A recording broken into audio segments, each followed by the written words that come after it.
After a cliffhanger ending of Avengers Infinity War, where the galactic overlord Thanos reduces half of Earth's planet life to dust, the second installment, Avengers Endgame, is the final chapter of the Avengers franchise, bringing together all the superheroes of the Marvel Universe in a final battle against the omnipotent Titan. Washington Post comic book culture reporter David Betancourt says the film is expected to be the blockbuster of all blockbusters. Endgame is the final chapter of something we've never seen before, which is a connected narrative through multiple film franchises over the course of a decade.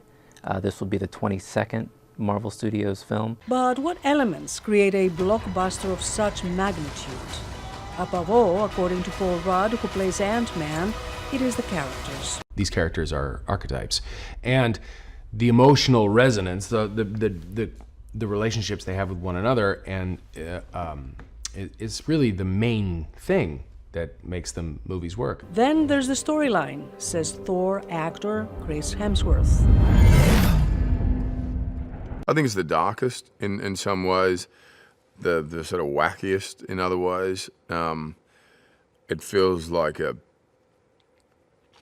there's a real sort of drama at the core of it, a sort of small indie character-driven sort of drama on one hand, and then coupled with it being the most expensive, biggest, visually stunning, smorgasbord, effects-driven film you could ever imagine. A blockbuster could not be without an unexpected ending, says Avengers pioneer Iron Man actor Robert Downey Jr. The last 8 minutes of that movie are maybe the best 8 minutes in the entire history of the whole run of them, in a way, because everyone's involved. Plot and characters aside, a blockbuster is about money, says Hollywood insider Stefan Paterno.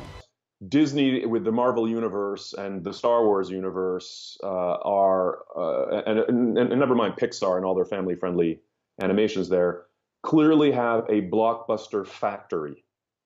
And so, yes, that is generating billions, if not $10+ billion in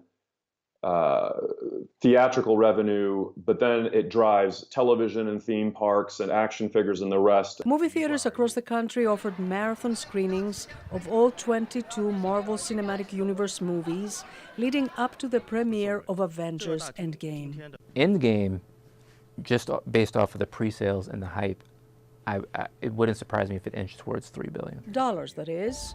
The end of the Avengers franchise also signals a new phase of Marvel Universe featuring a more ethnically diverse superhero universe, says Betancourt. You have Black Panther, it made $1 billion. You have Captain Marvel, it made $1 million. Marvel Studios is now in pre-production on an all-Asian ensemble for an Asian superhero that they have in their ranks. They've proven that there's an audience for those type of heroes. Not only an audience, but that the same audience you were treating with those initial Avengers movies wants to see those type of movies as well. Hey, Miss Potts. If you find this recording, don't feel bad about this. Part of the journey is the end. Penelope Poulou, VOA News, Washington.